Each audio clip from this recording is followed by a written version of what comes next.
Bismillahirrahmanirrahim. Assalamualaikum warahmatullahi wabarakatuh.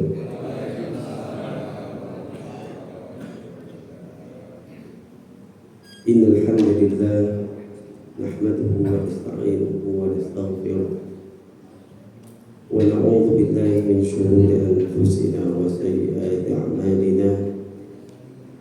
من يهد الله فلا مضل له ومن يضلله فلا هادي له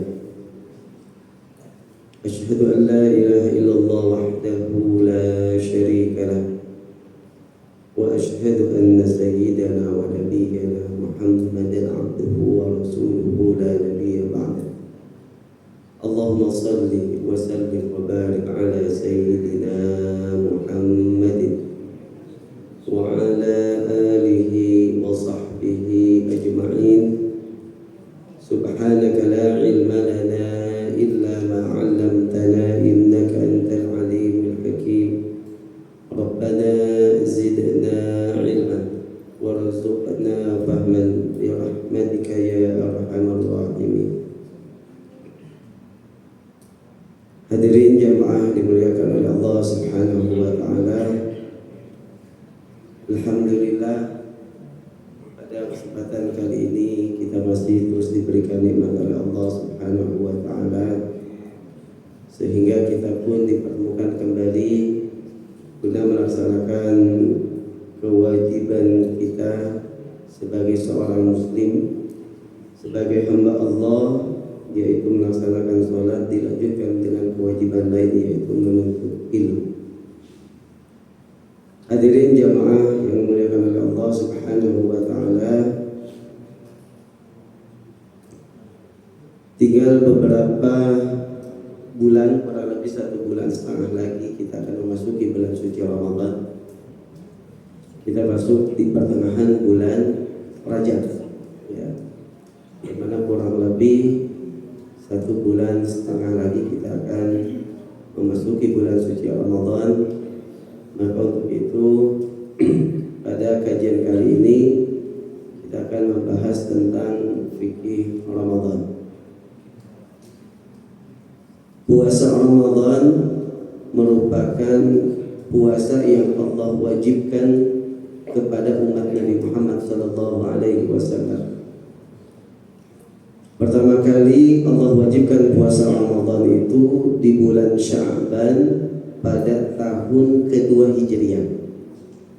Jadi pada tahun kedua hijrahnya Rasulullah SAW ke kota Madinah. Nah, kalau ibadah puasa aja sendiri itu sudah Allah syariatkan, sudah Allah wajibkan kepada umat sebelum umat Nabi Muhammad. Makanya di dalam surah Al-Baqarah ayat 183 Allah Subhanahu wa taala berfirman, Ya ayyuhalladzina amanu kutiba alaikumus siyam kama kutiba alal ladzina min qablikum la'allakum tattaqun. Wahai orang-orang yang beriman, telah diwajibkan bagi kalian puasa sebagaimana telah diwajibkan bagi orang-orang sebelum kalian. Jadi kalau puasanya itu Allah wajibkan juga kepada umat sebelum umat Nabi Muhammad. Akan tetapi kewajiban puasa Ramadan itu Allah belum wajibkan kepada umat sebelumnya. Bahkan kepada umat Nabi Muhammad saja Allah wajibkan itu pada tahun kedua Hijriah, tepatnya di bulan Sya'ban. Kemudian yang dimaksud dengan puasa secara bahasa, kata as-siyam atau as-shaum itu artinya al-imsaku 'anis syai', menahan diri dari segala sesuatu. Jadi secara bahasa kita menahan lapar disebut imsak. Ya, kita menahan untuk tidak berbicara itu termasuk imsak. Termasuk kita nahan pipis, kita nahan kentut, nah itu kita disebut imsak atau siam. Ya, tapi dari segi bahasa ini sesuai dengan firman Allah dalam surah Maryam ayat 2. Allah berfirman, inni nadartu lirrahmani shauma. Ketika Allah mengisahkan Siti Maryam yang mana dia mengatakan inni nadartu lirrahmani shauma, aku bernadar kepada Allah yang Maha Rahman untuk shauma.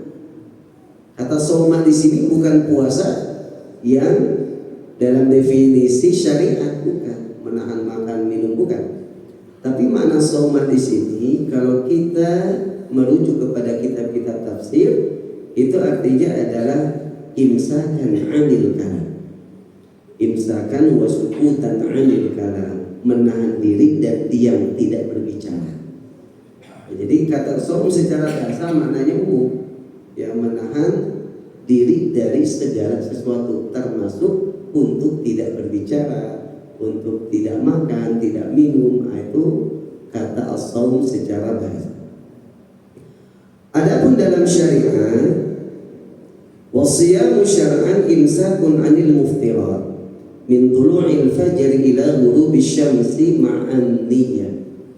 Menurut syariat, kata as-shaum atau puasa ini adalah menahan diri dari hal-hal yang membatalkannya. Jadi lebih khusus. Kalau maknanya secara bahasa kan umum, menahan diri dari segala sesuatu. Tapi kalau secara syariat itu menahan diri dari hal-hal yang membatalkannya.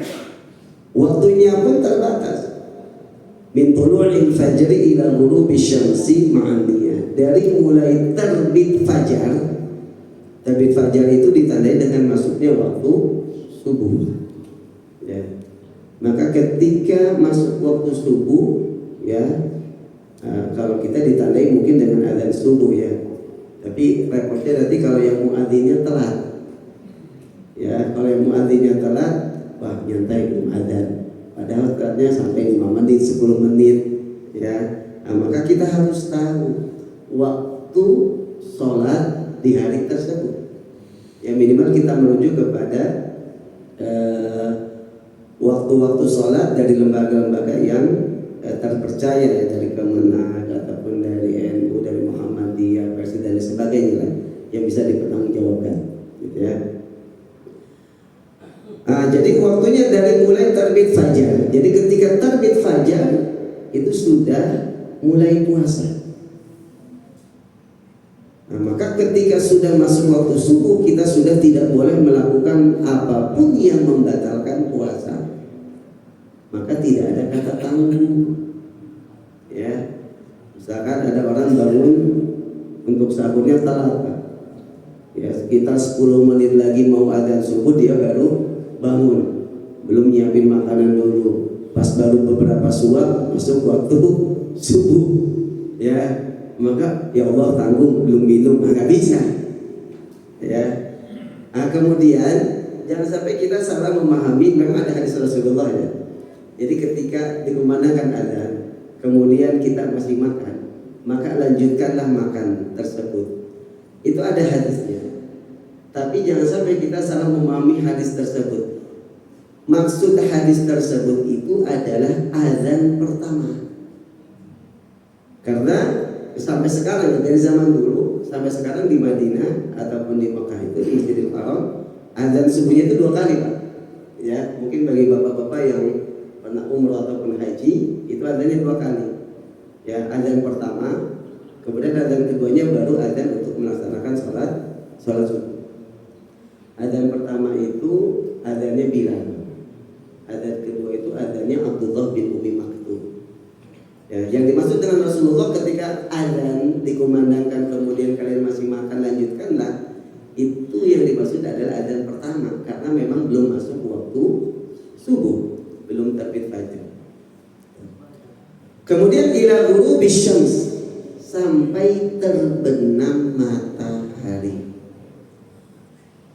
Jadi sampai terbenam matahari ini minimal kita zon itu prasangka kuat, ya, di bawah yakin. Kalau yakin itu 100% kita melihat matahari terbenam. Misalkan kita berada di tepi pantai, kemudian melihat matahari benar-benar terbenam, itu kita yakin bahwa itu sudah terbenam matahari. Minimal kita berbuka puasa itu dengan zon. Zon itu prasangka kuat. Maka para ulama mengatakan tidak cukup kita berbuka puasa itu hanya mengandalkan dugaan semata. Misalkan kita sedang puasa, kemudian udah maghrib belum ya? Ya. Kemudian kita ada yang mengatakan, udah azan maghrib. Ya. Kemudian kita nggak tahu orang itu benar atau tidak, orangnya jujur atau tidak, orangnya ngerti agama atau tidak. Kemudian kita langsung buka tanpa kita cross check lagi. Nah, menurut para ulama itu tidak boleh. Jadi minimal zon, prasangka kuat. Dengan cara apa? Minimal kita mengetahui waktu maghrib di hari tersebut. Kemudian kita sesuaikan dengan jam yang kita miliki. Oh, maghrib di hari ini misalkan jam 18.20. Oh, ini sudah jam 18.20. Maghrib di Bogor jam 18.20, ini udah jam 18.20. Nah, berarti itu minimal zon. Ya. Apalagi kalau kita lagi buka di luar, Pak. Kan nggak kedengaran azan. Ini udah azan atau belum? Kemudian ada yang teriak azan. Kemudian kita lihat orang-orang sudah makan, sudah minum. Nah, itu tidak bisa dijadikan sebagai landasan. Bisa jadi yang ngomong azan itu ternyata orang yang nggak puasa. Atau bisa jadi orang yang kita lihat makan dan minum duluan dia juga nggak puasa, bisa jadi. Ya, gitu. Jadi harus minimal zon. Baik hadirin jamaah yang dimuliakan oleh Allah Subhanahu wa taala.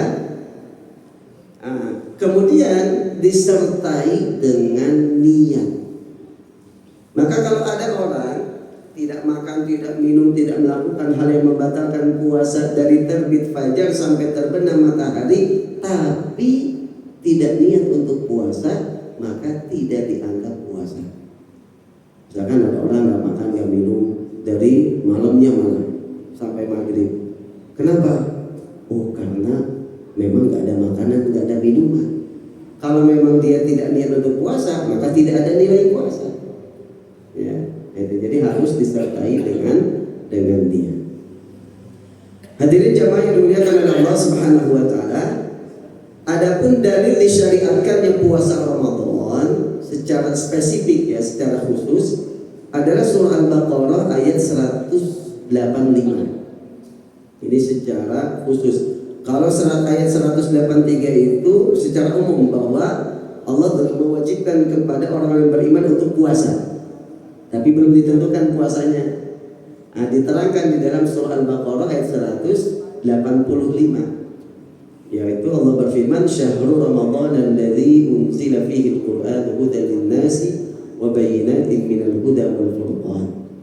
Faman syahida minkum asy-syahra falyasum." Allah menerangkan bahwa bulan Ramadan adalah bulan diturunkannya Al-Quran sebagai petunjuk, sebagai keterangan, kita sebagai pembeda. Lalu Allah berfirman, "Faman syahida minkumus syahra falyasum." Maka siapa di antara kalian yang melihat hilal Ramadan, maka hendaklah dia berpuasa Ramadan. Ini dalil secara khusus tentang kewajiban puasa di bulan Ramadan.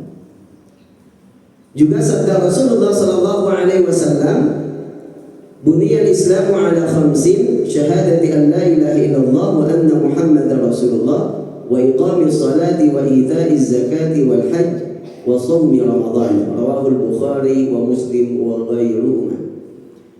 Agama Islam itu didirikan di atas 5 perkara yang disebut dengan rukun Islam. Pertama syahadat, ya, meyakini dan bersaksi bahwa tiada Tuhan yang patut disembah kecuali Allah dan bahwa Nabi Muhammad itu utusan Allah. Kemudian mendirikan sholat, menunaikan zakat, melaksanakan ibadah haji, kemudian puasa Ramadan. Nah, di antara 5 tersebut Rasulullah menyebutkan wasommi Ramadan, puasa Ramadan, yang menandakan bahwa puasa Ramadan itu disyariatkan dalam ajaran Islam. Hadirin jamaah yang dimuliakan oleh Allah Subhanahu wa taala, juga sabda Rasulullah sallallahu alaihi wasallam kepada seorang A'rabi. A'rabi itu orang Arab pedalaman, Arab Badui, ya. itu A'rabi. Ketika seorang A'rabi ini dia bertanya kepada Rasulullah, "Ya Rasulullah, akhbirni madza farada alayya Allahu minas shaum." Ya Rasul, beritahu aku puasa apa saja yang Allah wajibkan untukku. Kemudian dijawab oleh Rasulullah sallallahu alaihi wasallam, faqal siyam Ramadan, yaitu puasa Ramadan. Jadi yang wajib itu puasa bulan Ramadan. Rawahul Bukhari wa Muslim. Kemudian para ulama pun berbicara tentang hukum orang yang meninggalkan puasa Ramadan. Nah, karena puasa Ramadan ini merupakan salah satu dari rukun Islam dan juga merupakan kewajiban yang diketahui oleh khalayak banyak, entah itu oleh umat Islam, bahkan non-muslim pun banyak yang tahu bahwa puasa Ramadan itu wajib bagi orang muslim. Ya, maka ini adalah ibadah yang memang orang itu banyak tahu bahwa ini adalah wajib dan termasuk rukun Islam. Sehingga orang yang mengingkari kewajiban puasa Ramadan itu dianggap murtad, dianggap kafir. Yang mengingkari, ya, yang mengingkari kewajiban puasa Ramadan, bukan yang tidak puasa Ramadan. Nanti dibedakan, ya. Jadi kan ada orang yang tidak puasa itu karena memang dia malas. Dia tahu puasa Ramadan wajib, ya, tapi dia malas. Nah, ini mah tidak sampai dianggap kafir. Yang dianggap kafir oleh para ulama itu adalah yang mengingkari kewajiban puasa Ramadan. Kamu kenapa nggak puasa? Puasa apa? Puasa Ramadan emang wajib? Enggak, saya nggak yakin puasa Ramadan wajib. Gitu. Nah, ini kalau dia mengingkarinya, ya, karena ini Pak termasuk rukun Islam, termasuk orang yang mengingkari sholat, Pak. Orang yang mengingkari sholat itu kalau dia mengingkari kewajibannya, kewajiban sholat 5 waktu, maka dia dianggap kafir, murtad. Ya. Tapi kalau dia nggak sholat, tapi dia masih meyakini sholat itu wajib, itu dianggap fasik. Ya, fasik itu tidak sampai kafir. Ya, orang muslim yang bermaksiat itu disebut fasik, yang banyak melakukan dosa. Hadirin jamaah yang dimuliakan oleh Allah Subhanahu wa taala. Bahkan orang yang tidak melaksanakan puasa, ya, itu seharusnya dikurung, disatukan. Kalau muslim, ya, dia muslim, kemudian dia memenuhi syarat wajib puasa, tapi dia tidak mau puasa, harusnya hakim di sini pemerintah, ya, itu mengumpulkan mereka di suatu tempat, kemudian ditutup akses makan dan minum, sehingga mereka meskipun tidak puasa dipaksa untuk puasa. Ya, itu harusnya seperti itu. Ya, kenapa? Karena kemuliaan bulan Ramadan. Ya, supaya dia tidak mencederai, ya, kemuliaan bulan Ramadan. Ya. Baik, hadirin jamaah yang dimuliakan Allah Subhanahu wa taala. Kemudian penetapan bulan Ramadan, ya, itu bisa dengan cara ru'yatul hilal, melihat hilal. Ini berdasarkan sabda Rasulullah sallallahu alaihi wasallam, sumu li ru'yatihi wa aftiru li ru'yatihi. Fa in ghumma 'alaikum fa akmilu 'iddata Sya'ban 30 yawman. Puasalah kalian dengan melihat hilal dan berbukalah kalian, artinya selesai Ramadannya masuk ke dalam bulan Syawal dengan melihat hilal Syawal dengan ru'yatul hilal. Kapan melihat hilal? Lailatul 30 min Sya'ban, di malam ke-30 di bulan Sya'ban.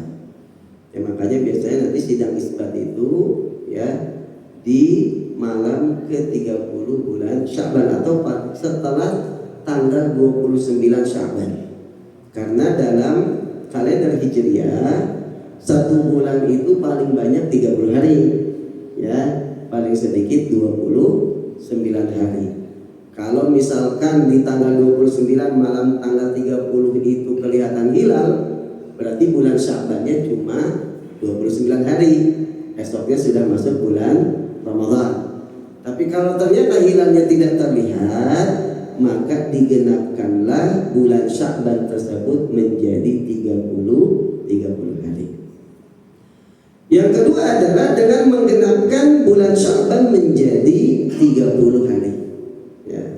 Makanya Rasulullah mengatakan fa in ghumma 'alaikum fa akmilu 'iddata Sya'ban 30 yawman. Kalau terhalang untuk melihat hilal, kalau hilalnya itu mah ada, hilal itu ada, cuman permasalahannya terlihat atau tidak, ya. Kemudian kan perbedaan pendapat dari itu berapa derajatnya di atas ufuk, ya. Nah, kalau Muhammadiyah sudah menetapkan, ya, bahwa awal Ramadan tahun ini adalah pada tanggal 1, ya, tanggal 1 Maret, gitu ya.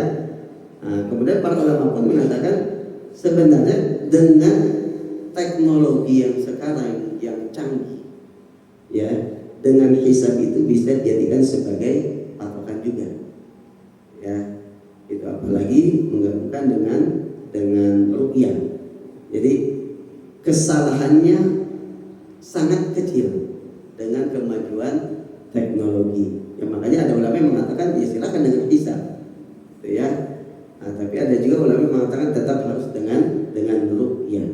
Makanya sampai sekarang ya di kita pasti mungkin sampai kapanpun akan terjadi seperti ini, Muhammadiyah dengan hisabnya, kemudian pemerintah dan NU dengan ruqyatul hilalnya. Nah, itu tidak perlu diperdebatkan lebih panjang lagi. Hadirin jamaah yang dimuliakan oleh Allah Subhanahu wa taala. Kemudian hadis lain dari Ibnu Abbas radhiyallahu anhu, dia menceritakan bahwa ada seorang A'rabi, seorang Arab Badui, ya, Arab pedalaman, datang kepada Rasulullah sallallahu alaihi wasallam. Lalu dia berkata kepada Rasulullah, "Inni ra'aitu hilal Ramadan." Ya Rasul, sesungguhnya aku melihat hilal Ramadan. Apa yang dilakukan oleh Rasulullah? Rasulullah minta orang tersebut untuk syahadat, bersaksi. Asyhadu an la ilaha illallah. Apakah kamu bersaksi bahwa tidak Tuhan selain Allah? Iya. Rasulullah nanya lagi, asyhadu anna Muhammadar Rasulullah. Apakah kamu bersyahadat bahwa Nabi Muhammad itu utusan Allah? Iya.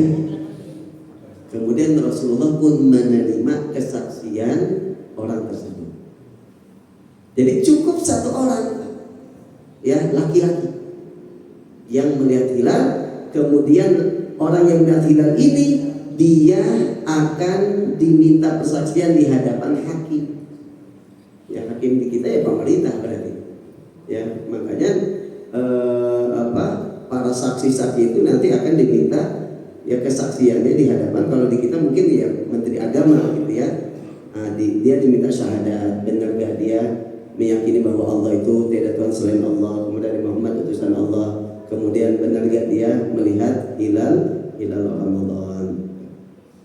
Nah, setelah itu, setelah mendengar kesaksian seorang Arabi tadi, Rasulullah menyuruh Bilal untuk mengumumkan, ya Bilal, adzin fin nasi falyasumu ghadan. Wahai Bilal, umumkan kepada seluruh orang bahwa besok mereka harus melaksanakan ibadah puasa. Baik hadirin jamaah yang dimuliakan Allah Subhanahu wa taala. Kemudian perbedaan penetapan awal bulan, bukan hanya Ramadan ya. Cuman yang ramai biasanya Ramadan, Syawal, kemudian sama Dzulhijjah. Karena memang itu hari-hari besar ya dalam Islam. Ramadan dengan puasanya, kemudian Syawal dengan hari raya Idul Fitri, Dzulhijjah dengan pelaksanaan ibadah haji dan juga dengan Idul Adha-nya. Ya. Sebenarnya tiap bulan pun itu dilihat hilal. Ya, itu ada lembaga khusus. Kementerian Agama punya lembaga khusus. Kemudian ormas-ormas Islam yang lain pun punya lembaga khusus untuk menetapkan awal bulan. Sehingga ketika berbeda ya, sebuah daerah dalam penetapan awal Ramadannya, awal Idul Fitrinya dan awal Dzulhijjahnya itu dibenarkan dalam ajaran Islam. Ya. Jadi kalau misalkan terlihat di sebuah daerah, kemudian daerah yang lainnya yang masih dibilang dekat, ya, maka dia boleh mengikuti daerah tersebut yang sudah terlihat hilal. Tapi kalau misalkan daerahnya jauh, itu bisa berbeda. Dalilnya adalah riwayat Imam Muslim dari Quraib. Dia menceritakan bahwa Quraib ini menceritakan bahwa ketika dia berada di Syam itu muncul hilal Ramadan. Kemudian dia menceritakan, saya melihat hilal Ramadan di malam Jumat. Ya. Kemudian di akhir Ramadan, berarti orang-orang Syam itu puasanya di hari Jumat karena kelihatan hilalnya di malam Jumat. Kemudian perawi hadis ini yaitu Quraib, di akhir Ramadan dia pergi ke Madinah. Ya, dia pergi ke Madinah.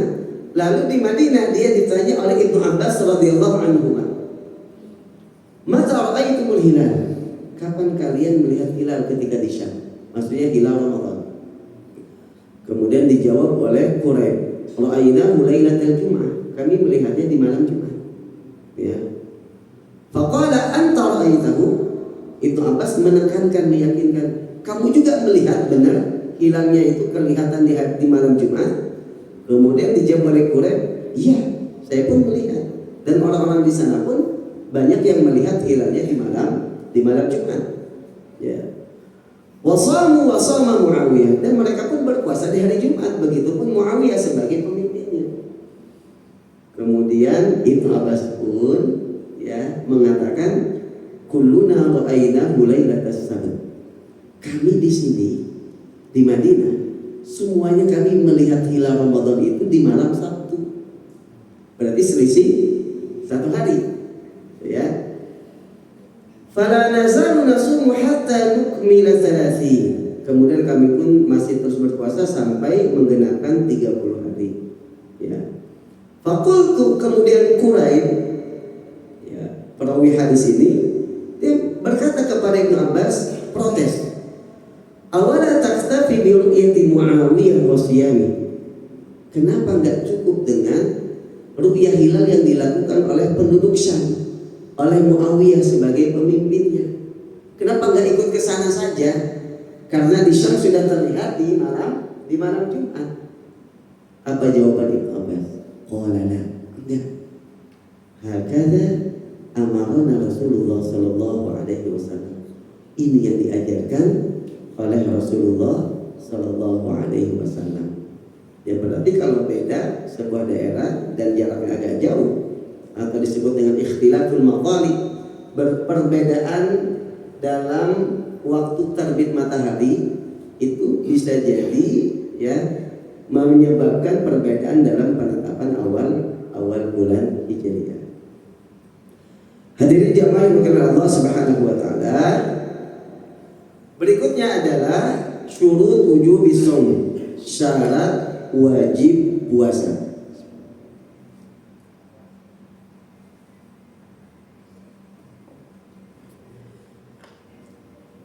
Seorang akan dikatakan dia wajib puasa apabila memenuhi syarat-syarat ini. Ini yang disebut dengan syarat wajib. Karena nanti ada syarat sah. Kalau syarat sah itu berkaitan dengan sahnya puasa atau sahnya ibadah. Kalau syarat wajib itu berkaitan dengan wajib atau tidaknya orang tersebut melaksanakan ibadah. Adapun syarat wajib puasa yang pertama adalah Islam. Maka non muslim atau kafir dia tidak wajib puasa. Ya. Kemudian yang kedua adalah at-taklif. Yang dimaksud dengan taklif di sini adalah muslim yang baligh dan berakal. Maka anak yang belum baligh belum wajib puasa. Tapi ketika usianya 7 tahun ketika sudah tamis itu harus sudah disuruh Pak. Ya, bahkan ketika usianya 10 tahun dan dia belum baligh, maka kalau nggak mau puasa, nggak mau sholat itu dipukul. Ya, supaya terbiasa. Jangan sampai ketika anak itu sudah balik baru diajarkan, repot. Karena orang kalau belajar itu biasanya nggak kontinu. Sekarang sholat, nanti nggak lagi, sholat nggak lagi, puasa, nanti nggak lagi, puasa. Nah, kalau masih belajar seperti itu, maka Rasulullah menyuruhnya diajarnya ketika belum balik. Karena kalau sudah balik, itu sudah wajib melaksanakan semua perintah Allah dan sudah wajib menjauhi semua larangan Allah, dan dia akan menanggung dosanya sendiri kalau sudah balik. Nah, maka syarat wajib puasa berikutnya adalah at-taklif, yaitu yang balik dan berakal. Maka anak yang belum balik belum wajib. Begitupun orang yang gila, maka dia tidak wajib melaksanakan ibadah puasa. Dalilnya adalah sabda Rasulullah, rufi'al qalamu an thalathatin. Qalam, pena, maksudnya adalah pena pencatat apakah dihitung dosa atau tidaknya, dihitung pahala atau tidaknya, kebaikan atau keburukan ini akan diangkat. Artinya tidak dicatat, tidak dihitung dosa dari 3 hal, dari 3 orang. Pertama, dari orang yang tidur sampai dia bangun. Maka kalau ada orang tidur, dia benar ketiduran lalu meninggalkan sholat, itu nggak dosa, ya. Tapi ketika dia bangun kemudian sadar belum sholat, wajib diqadha, ya. Nah, kemudian kalau misalkan tidur kemudian dibangunkan, bangun sholat, dia sadar, oh ya belum sholat, tapi tidur lagi, nah itu mah dosa. Ya. Jadi tidur di sini ada orang yang tidur nggak sadar dia belum sholat, gitu, ya, sampai dia terbangun. Tapi ketika bangun dia wajib untuk mengqadhanya, ya. Yang kedua, wa 'anis sabi hatta yahtalim, dari anak kecil sampai dia balik, ya, baru dia diwajibkan untuk melaksanakan ibadah sholat, ibadah puasa dan ini. Kemudian wa 'anil majnun hatta yaqila, dari orang gila sampai dia waras, sampai dia sadar.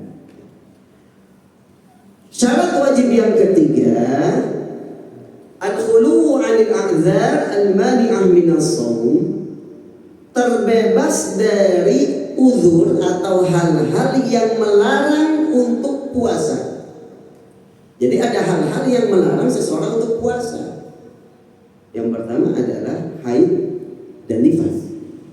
Maka wanita yang haid dan nifas nggak boleh puasa, ya. Jadi haid dan nifas itu melarang seorang wanita untuk berpuasa. Bahkan haid dan nifas ini termasuk nanti, terbebas dari haid dan nifas ini termasuk syarat sah nanti masuknya. Sehingga kalau ada orang yang haid dan nifas tapi dia tetap puasa, maka nanti puasanya nggak sah, karena termasuk nanti syarat sah juga.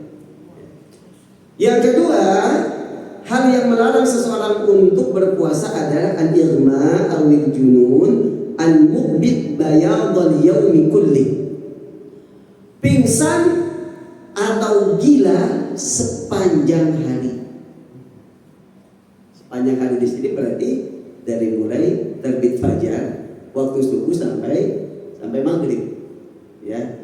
Nah, maka kalau ada orang pingsannya dia dari sebelum subuh nggak sadar-sadar, kemudian sadar-sadar setelah maghrib, berarti kan selama itu dia tidak makan, tidak minum, tidak melakukan yang membatalkan puasa, ya.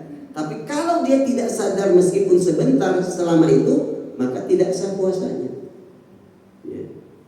Nah, tapi kalau cuman artinya dia sadar meskipun sebentar, dia sadar misalnya jam 10 bangun, ya Allah saya lagi puasa, kemudian hanya beberapa menit pingsan lagi, itu sah, ya. Jadi minimal beberapa saat dia sadar dia puasa, ya. Kemudian berikutnya adalah syarat wajib berikutnya, terbebas dari hal-hal yang membolehkan untuk tidak berpuasa. Kalau tadi yang melarang untuk puasa. Sekarang terbebas dari hal-hal yang membolehkannya untuk tidak puasa, untuk membatalkan puasanya.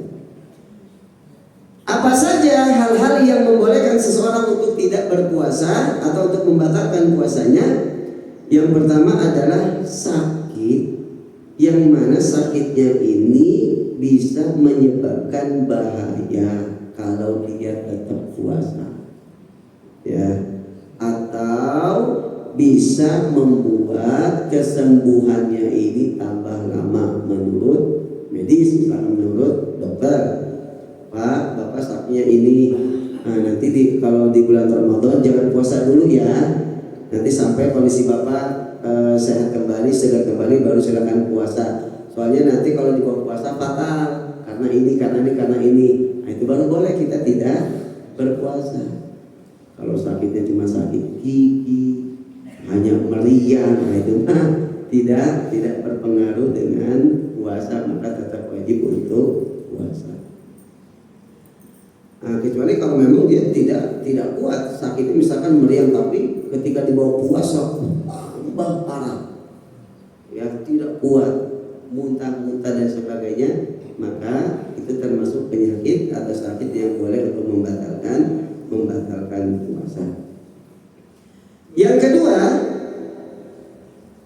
as-safarut tawil, perjalanan jauh, ya, perjalanan jauh yang minimal jaraknya 83 km.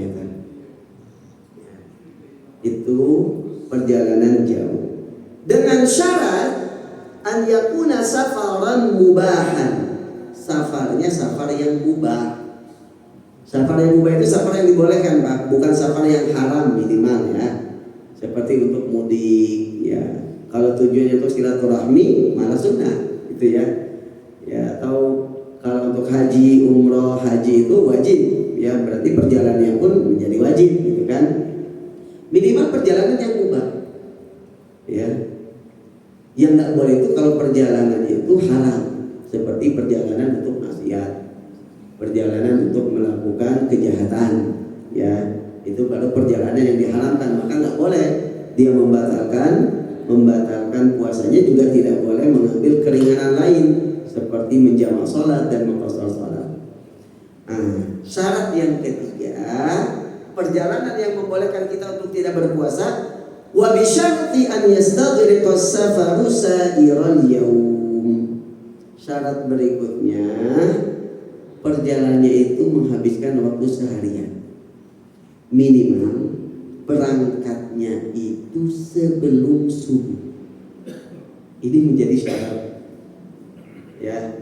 Bahkan dalam kitab ini, dalam kitab Al-Fiqhul Manhaji ini dikatakan, amma in asbaha sha'iman wa huwa muqim thumma ahdatha safaran athna'an nahar lam yajuz al-iftar. Adapun orang yang ketika pagi hari dia masih keadaan puasa, dia belum melakukan perjalanan, belum memulai perjalanan, kemudian dia melakukan perjalanannya setelah subuh, setelah dia wajib puasa, maka dia tidak boleh membatalkan puasa.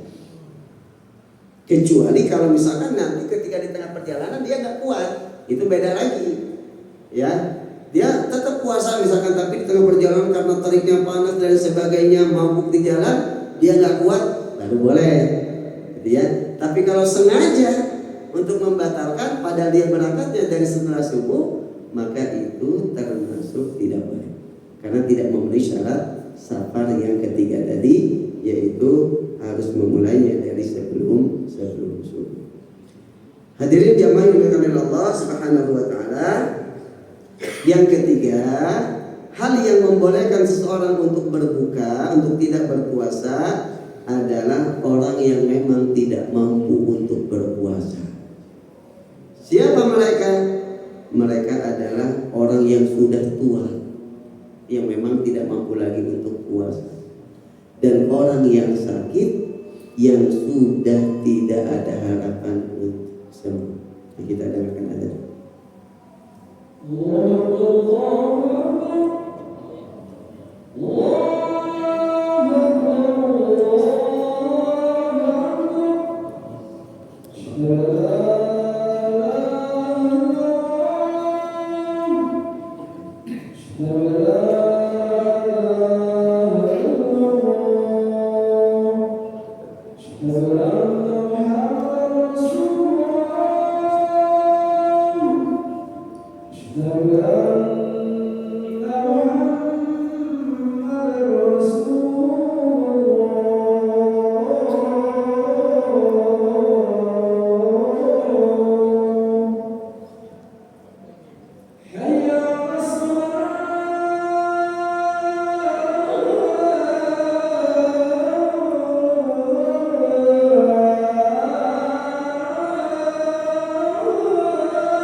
Baik, kita lanjutkan sebentar lagi.